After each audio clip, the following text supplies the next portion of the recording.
I am your lobbyist. I know that you all are just starting a new semester there, so we're kind of coming into this midstream. Your colleagues from the class before were working on this bill, and we'll get to that in just a minute.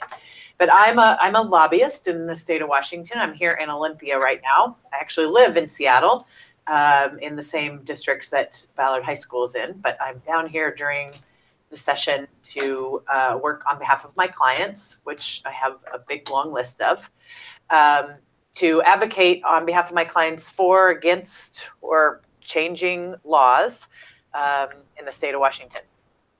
So this is the Washington State Legislature. It's not Congress, it's not DC. And the legislature is in week 4 of a 60-day legislative session. This session, 2018, will last until March 8th. That's a short legislative session. On the odd numbered years, so last year and next year, we have a 105-day legislative session. And that's because the odd numbered years are when the legislature adopts the budget for 2 years. And the even numbered years, they're just technically supposed to be just making small changes to the budget that they did before. So they don't theoretically need as much time. So the Washington State Legislature meets every year, starts on January 8th. This year, it's always the second Monday in January. And I don't know, I'm going to pause real quick. Greg, how much have you gone through sort of the structural pieces of the legislature so far? Sure, should I do it? They just walked in 10 minutes ago for the first time. First time. Okay, so this is like the first class? That's the first class. Okay. I've never even seen it. I'm going to do a little bit of top level sort of information on the legislature, but then I'm going to direct you to a website where you can get a lot more information. So write this website down. It's www.leg.wa.gov.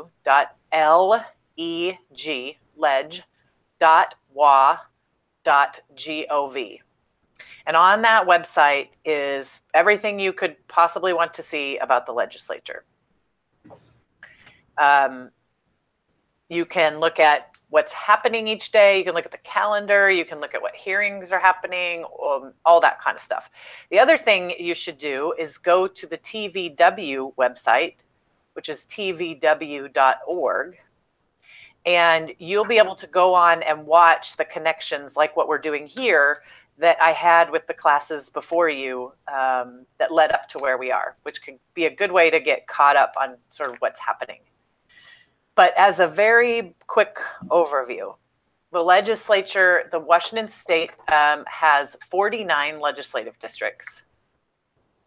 So the state's divided into 49 different areas. That is not the same as the counties. So you all are in King County. There are 39 counties. It's not the same thing. These are just legislative districts. You are sitting in the 36th legislative district right now. Each legislative district has 1 senator and 2 representatives.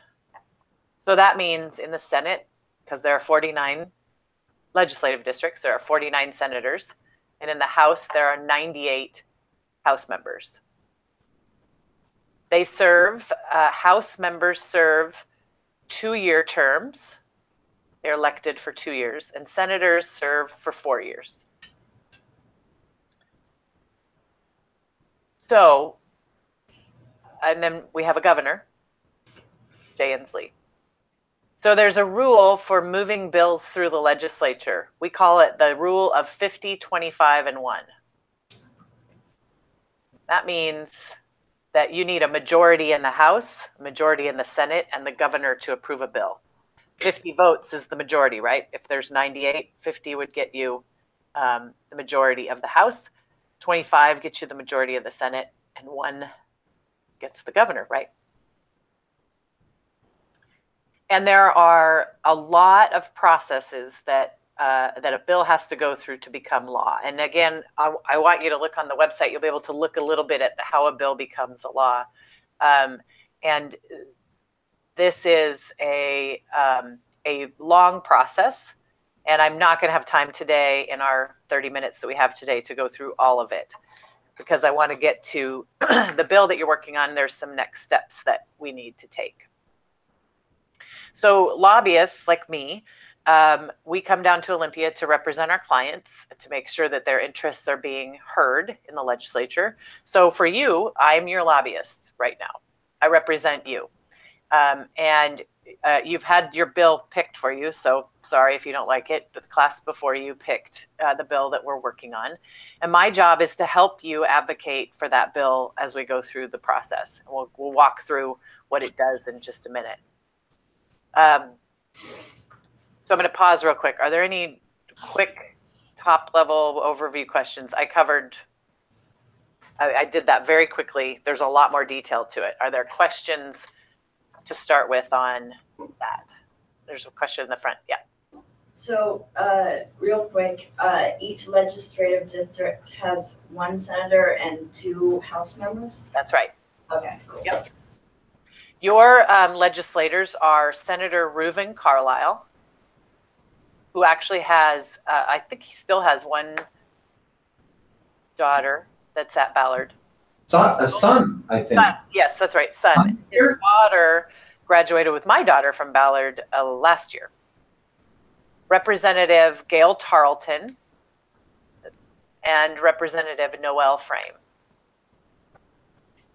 The district that you're in, the 36th district, starts downtown, kind of Denny Way, and comes all the way out through Ballard.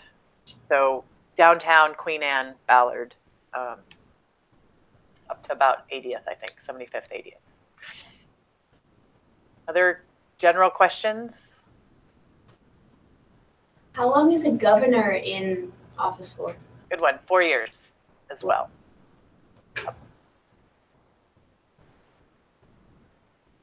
Other structural questions? Okay, so a little bit about Capital Classroom, because you're just brand new in this new class, and what are we doing here, and why are we doing this? I actually had a hand in starting this program. This is a volunteer-driven program. Lobbyists like myself volunteer our time, and TVW has the infrastructure to bring this project to you.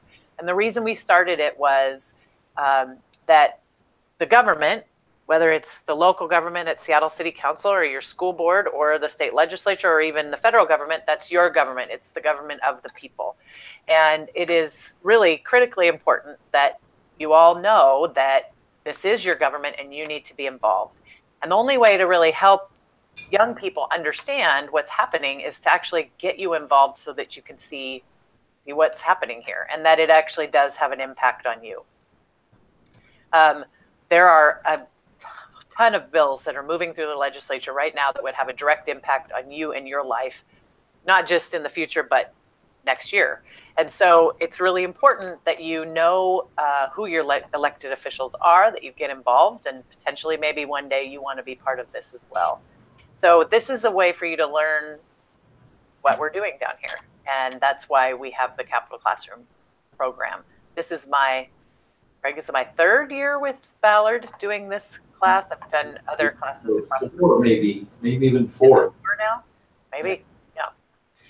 So I think you will find it very interesting and engaging, and hopefully it will help you learn a little more about the government. So we are working on a bill for your class that has to do with campaign finances. So going back to those legislators that are running for election this coming year in the fall, in November, all of the House of Representatives will be up for election. Half of the Senate will be up for election. And then in 2 years, the governor and the other statewide electeds are up. When a candidate runs for office, it costs money. You see, remember, you've seen around yard signs and things like that. They're out saying, hey, vote for this person.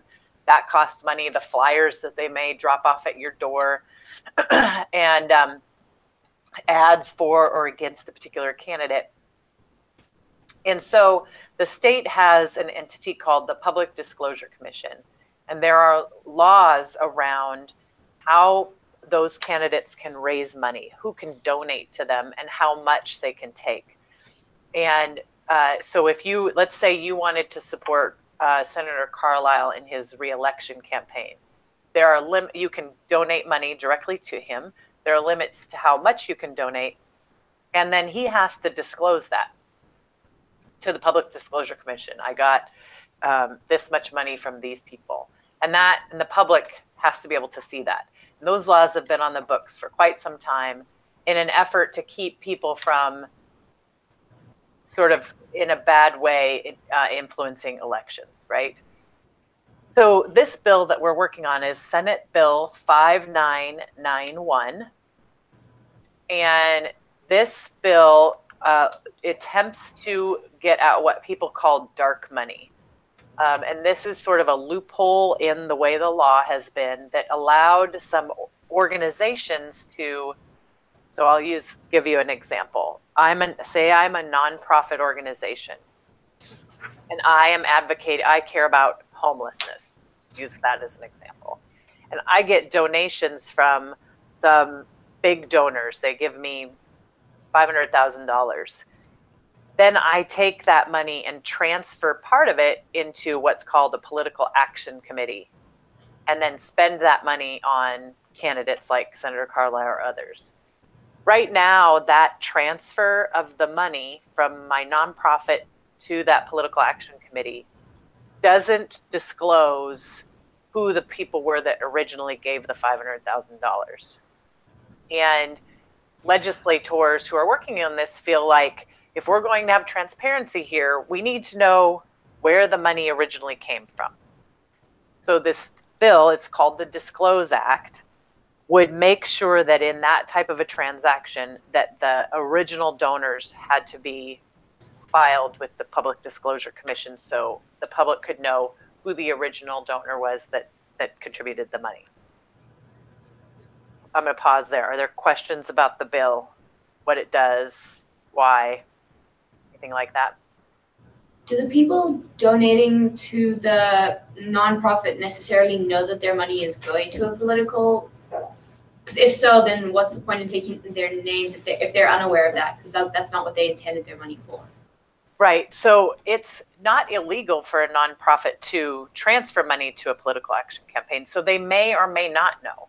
If somebody's giving a donation to the nonprofit, I mean, theoretically, they're donating to that nonprofit because they are in agreement with the mission of that nonprofit, right? So the mission may be, and the nonprofit does, like, let's say they go out and do outreach to homeless people, but they also want to spend money on some candidates that are going to also advocate for not for homelessness, against homelessness. And so I think the way people would characterize that is that the donor has given the money because they believe in the cause. What we need to have is transparency around the political side of that the money, where the money's coming from that's spent on a candidate.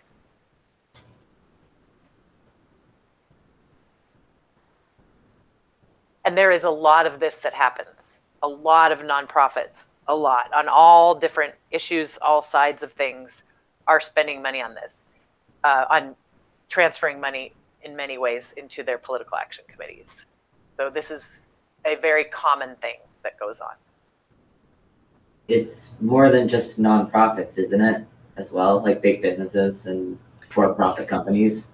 That's a different, so current law already requires if a business or a company makes a contribution to a candidate, that's already disclosed. This is one segment that is just, like I said, it's one piece that the current law didn't capture. So right now, if let's say I'm, Bob's Plumbing Company, and I make a contribution to Senator Carlisle, that is already disclosed and already public. But if Bob's Plumbing Company gives a big donation to nonprofit X, and then nonprofit X gives the money to their PAC, right now, we're not seeing that original donation. So what they want is have clarity on that whole stream of donations. But currently, all for-profit, anybody who makes a contribution directly to a candidate is disclosed. Does that make sense?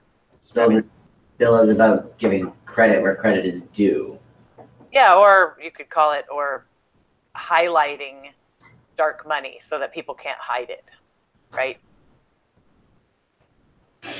Why would somebody hide it? Like, what's bad about it? Well, some people, when we get into the bill, nobody's really opposed to the bill. So I don't think there's an intent to deceive out there necessarily, at least that's happened thus far.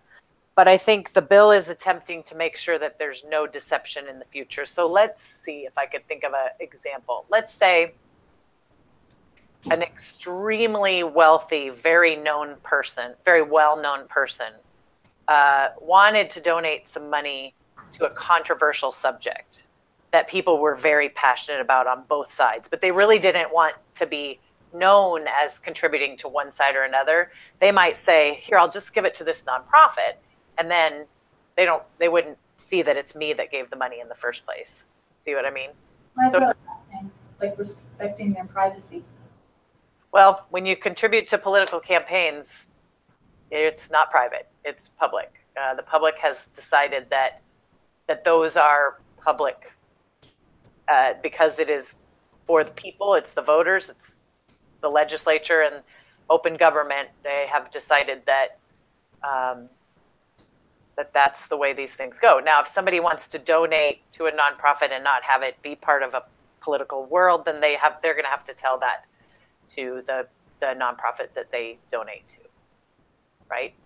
So it's just when your money is then going to help candidates in an election on one side or another, that has been deemed for years by our legislature and by the people to be something that needs to be highlighted and transparent to the public. So it just needs to be transparent because it's always been supposed to be transparent. Because before, so I'm trying to remember when the public disclosure law went into place. I think it's in the 90s, what I want to say, the 1990s. Before that, you know, you hear stories about people trying to basically buy votes or buy elections and do it in a way that's not very credible or not very, what's the word? It doesn't have integrity. The Public Disclosure Commission was created so that you can't hide.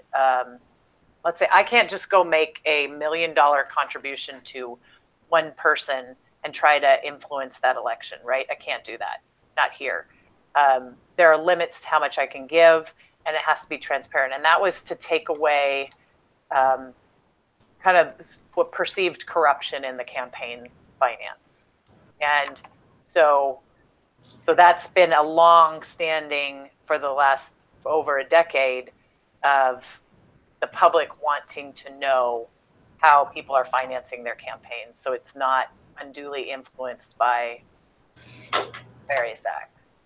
If that makes sense.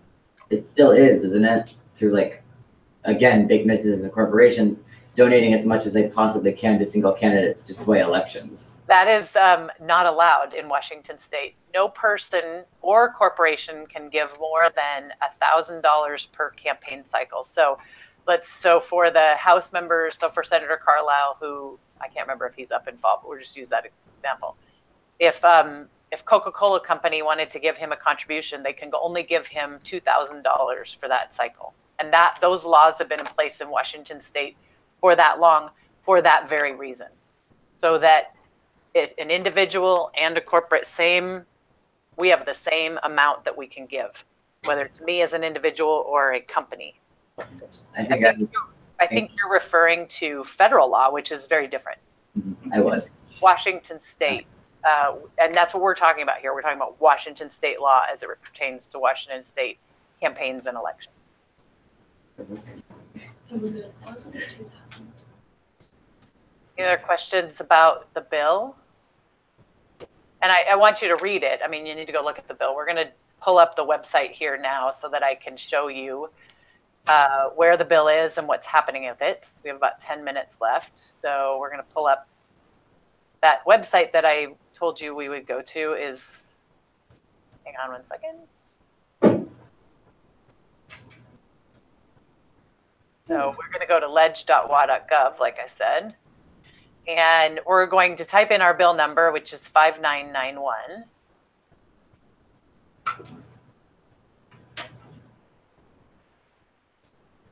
Oh, an error. What's happening?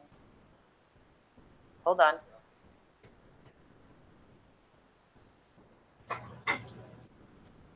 Okay.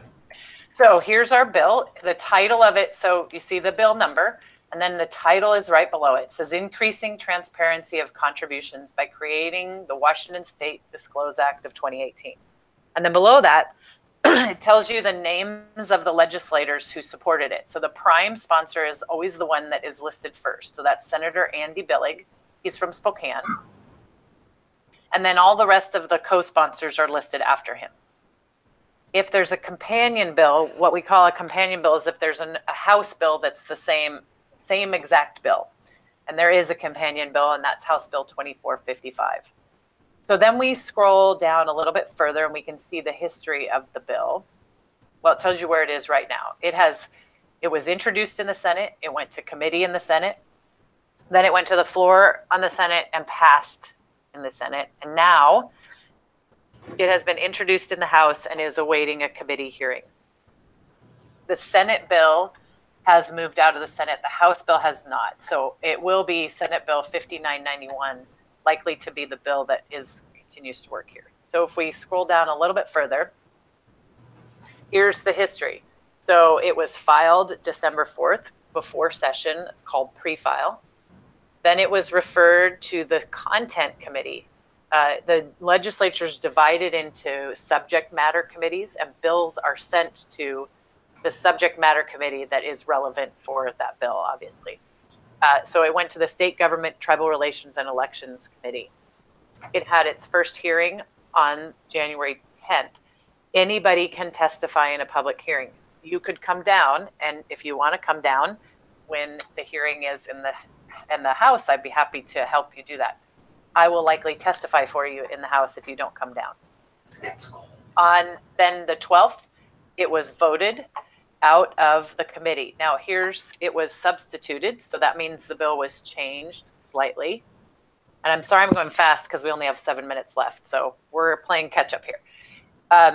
Where it says majority report, that means that, yeah, let's click that. So that tells you who voted for it in that committee. In this case, there's nothing that says minority report. If there had been a minority report, that would have meant somebody voted no. But in committee, it came out unanimously. Then it went to the Rules Committee, and then it was placed on second reading, which means it's on the Senate floor.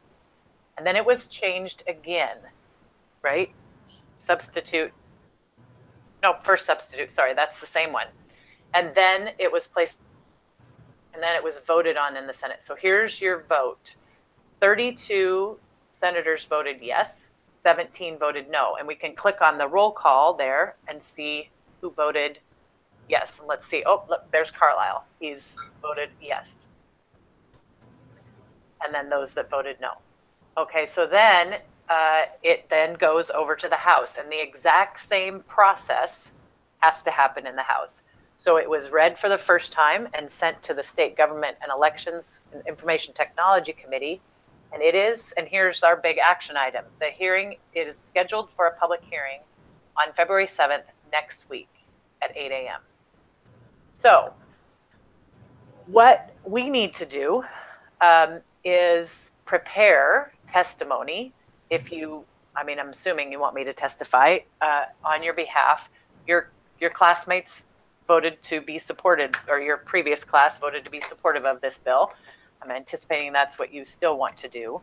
And so what I need between now and the 7th is for you to email me the talking points that you think I should present in committee on your behalf. And I will go up in front of the committee and testify on behalf of you. And then you can watch that on TVW and see me testify using your talking points. So I'll pause there. Are there any questions about this process and where we are? Anybody vehemently opposed to this bill, just out of curiosity? Or is everybody still cool with being supportive of it? We have a question. Okay. At the beginning, you said that there was a Senate bill and a House bill. Yeah. Why were there two of them? That's a good question. Oftentimes, most of the time, we introduce both a Senate and a House version of a bill. And then at some point during the process, there's a decision on which one to continue to work on. You really introduce both in case you run into problems with one of them. You want to keep, we call it keeping a vehicle moving, right? If you only introduce one and then it doesn't make it out of committee in time, well, that's one thing I need to talk about before we go. If it doesn't make out of committee in time, then you're dead, it's done. So you keep 2 bills moving, and then at some point decide which one to keep going. And this is an important point. So we are, that 60 days that I told you about is divided up into some deadlines. The first deadline that we are coming up against is tomorrow. Tomorrow is the deadline for bills to come out of the committee. So remember that State Government and Elections Committee. Any bills that are going to move forward need to come out of that committee by tomorrow, be voted on. And then they have to go to their Financial Committee, which is not relevant to this piece. We'll talk about that later. And then there's a deadline for them to come off of the House of Origin. So in this case, the Senate. Our bill is way ahead of that. The deadline for bills to come out of their House of Origin, which is in this case the Senate, is February 14th. So you introduce 2 bills because let's say the Senate bill didn't get out of the Elections Committee in time, then we could have moved the House bill. In the front. So you said that the bill was tweaked or something a little bit. It was changed. How was it changed? I haven't looked at this for like a week, but if you go on, it was mostly technical changes to the original version. It's not substantively different from what it was to start with.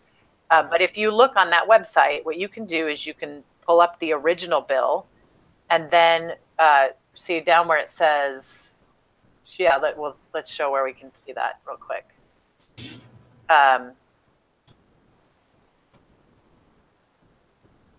So while you're looking, so talking points you want on the 6th? Yeah, I'd like to have them by the 6th. The night of the 6th? Okay. Yep. Okay. So if you go down here you can see the original bill and the substitute bill, but also a kind of a faster way to find out is to go to the substitute Senate bill report. And usually that will say how it was changed as you scroll down that. But again, this is something you can go and look at down below. It should say, yeah. So take a look at that. They weren't huge substantive changes, mostly clarification. All right. And the bill can change at any step along this way. So the House could change it. Now, if the House changes it, we can go into this later, but if the House changes the bill, it has to go back over to the Senate for them to approve those changes. But we'll get to that later. Other questions, process or content? Any of that? You just got a crash course in the legislature in 30 minutes or less, which means that I'm sure we've missed a lot of details, but we will, I'm sure you'll be a quick study. Yep. We'll try to kind of catch up. Okay. Catch up and get you some stuff, some talking points. Yep. That would be great. Hey, sounds Okay. good. All right. Well, then I think we are ready to wrap up. You can email me with any other questions if you run against any other questions. Otherwise, I'll just look for your talking points and then I'll plan to testify next week. That would be great. Fantastic. All right. Thanks, everyone. Have a good day. Thank you. Bye. Bye. Bye.